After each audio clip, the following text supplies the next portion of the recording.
I'm very happy to have in presence the president of the Foundation Life Sciences in the Toscana Life Sciences, Fabrizio Landi, and of course the president Schetti and the managing director of VIB, the Flemish Institute for Biotech. And last but not the least, as we were saying before, Pascal Lisen, who is the president of a federal holding and investment company, apart from being the president of Essentia Vallonia. If the traditional made in Italy is quite well known in Belgium, a bit less, the technological excellence we have in biotech, pharmaceutical sector, we can quote robotics, for example, or circular economy. And now, without further hesitation, I would like to give the floor to the Secretary of State. Thank you. Thank you. Thank you for organizing this event. Thank you, Ambassador, for the great work you are doing on this field. In general, we're launching and keep on pushing on the bilateral relation.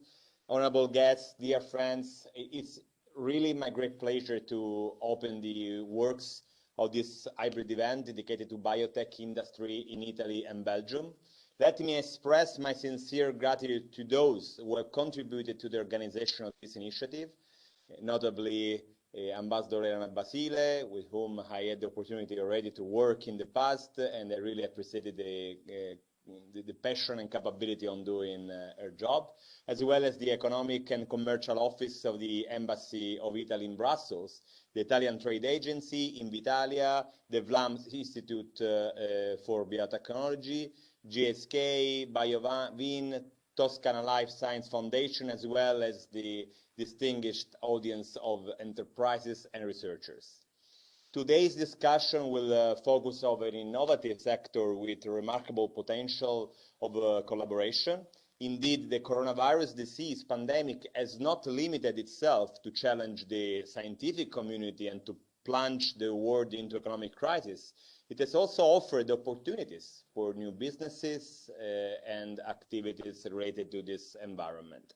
In particular, in the field of biotechnology, a domain of consolidated Italian excellence.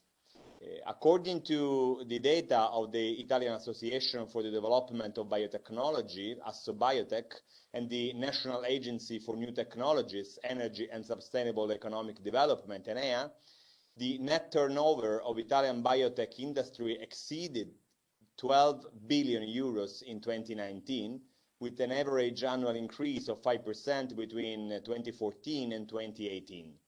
Italy hosts roughly 700 companies operating in biotech industry, and I'm particularly proud to acknowledge that 80% of the sector is made up of small and medium companies, which have been a real driving force for the growth of the entire industry. Over the last 3 years, in particular, 50 new innovative startups active in the biotech field have been registered in Italy. At the same time, Italian biotech industry characterizes itself for its high research intensity, the latter being way above average when compared to the overall Italian industry. Compared to the manufacturing field, the ratio of the biotech R&D investments to the biotech turnover is 4 times larger for the biotech companies. Let me also recall that Italy remains the leading pharmaceutical producer in the European Union, with the increase in exports playing a key role in this achievement. In the last few years, we have recorded the highest growth of our export, plus 107% aggregate, among the major EU countries, plus 74% of average growth. As an advanced and technological-oriented economy, Belgium shares many similarities with Italy, and there is a significant room to establish new partnership between our biotech companies. Indeed, Belgium ranks 4th in the world in terms of biotechnology R&D per firm, 3rd in terms of biotechnology R&D per capita in the business sector, and 1st for R&D intensity in the pharmaceutical industry. Belgian biopharmaceutical production also accounts for 60% of the entire sectorial production within the EU. We also believe that there is room to improve investment flows from Belgium to Italy, considering the complementarity of our economies.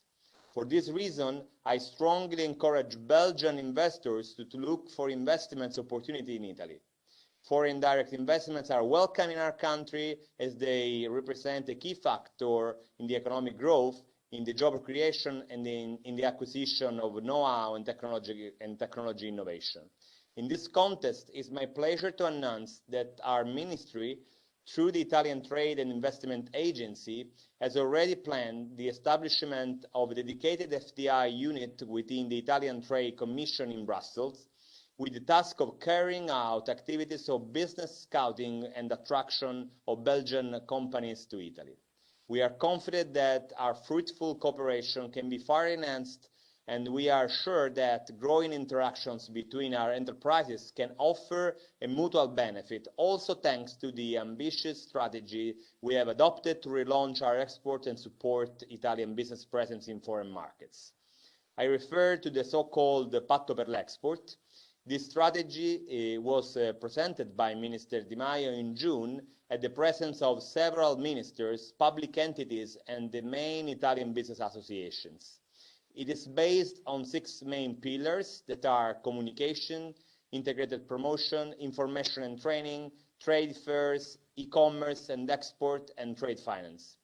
These pillars include suggestions and needs stressed by 147 Italian business associations, which I have personally at the ministry last April. First, Italian Businesses Association underlined the importance of launching an extraordinary communication campaign to convey a new image of our country and relaunch our export in the sectors most affected by COVID-19 emergency.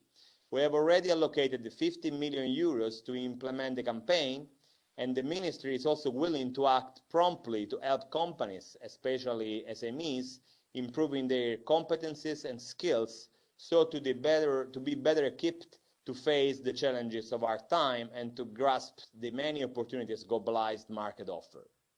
To this end, we are working to make the expertise of several thousand of digital export managers available for our small entrepreneurs. At the same time, last June, Minister Di Maio presented an e-book to illustrate in a user-friendly manner to our companies the numerous public schemes and incentives put in place by the government to support Italian business in their activities abroad.